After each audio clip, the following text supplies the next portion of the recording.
இப்போ இந்த பொசிஷனில் வந்து எப்படி கிரிட்டிக்கல் திங்கிங் பண்ணி செக்மேட் பண்ணணும்னு படிச்சுட்டு இருக்கோம். ஓகேவா? இது ஒயிட் டு பிளேனா என்ன சொன்னேன்? இங்கே போவாங்க, இங்கே போனால் மேட், செக்மேட்.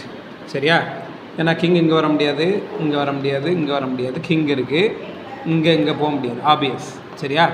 ஆனால் அதே பிளாக் டு பிளேனா நம்ம என்ன பண்ணலாம்? See out of box thinking. என்ன பண்ணோம்? எங்கே இங்கே வச்சா நீ இங்கே வச்சனா அவன் இந்த பக்கமாக வெளியே ஓடிடுவான். சரியா? மறுபடியும் எங்கே வச்சானா இங்கே வெளியே ஓடியாந்துருவான், மறுபடியும் ஓடிடுவான். ஓகேவா? ஒன்றும் ஆகாது. சரியா? ஸோ நம்ம எய்ம் வந்து என்ன பண்ணுறது? மீனை பிடிக்கிறது, மீனை ஓட விடுறதே கிடையாது. ஓகேவா? This is something like a fish. நான் என்ன சொன்னேன்? ஒயிட் டு பிளேனா உள்ளே போவான், மேட் ஆகும். அவன் பிளாக் டு பிளேனா என்ன பண்ணணும்னா ஒயிட்டை மூவ் பண்ண வைக்கணும். எப்படி மூவ் பண்ண வைக்கலாம்னா வெயிட்டிங் மூவ். செஸ்ஸில் வந்து எண்டு கேமில் வந்து என்ன பண்ணணும்? வெயிட் பண்ணணும். பேஷியன்ஸ் ரொம்ப முக்கியம். இப்போ நீ இந்த ரூக் எடுத்து ஒரு ஸ்டெப் இப்படி வச்சுட்டு வெயிட் பண்ணால் போதும். யாரோட டைம்? அப்போ அவன் என்ன பண்ணுவான்?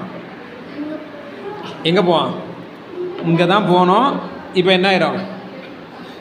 நம்ம உள்ளே போயிட்டு செக்மேட் பண்ணிடலாம். ஆனால் இந்த பொசிஷனை நிறைய பேர், சரியா, கிரிட்டிக்கல் திங்கிங் பண்ண தெரியாதவங்க நிறைய பேர் என்ன பண்ணுவாங்க? ரூக்கை கொண்டு இப்படி வைப்பாங்க. என்னாகும்? கிங் வெளியே ஓடி வந்துடும். சரியா? வேறு என்ன பண்ணுவாங்க? கிங்கை கொண்டு வந்து வைப்பாங்க. அவன் என்ன பண்ணுவான்? கிங் எடுத்து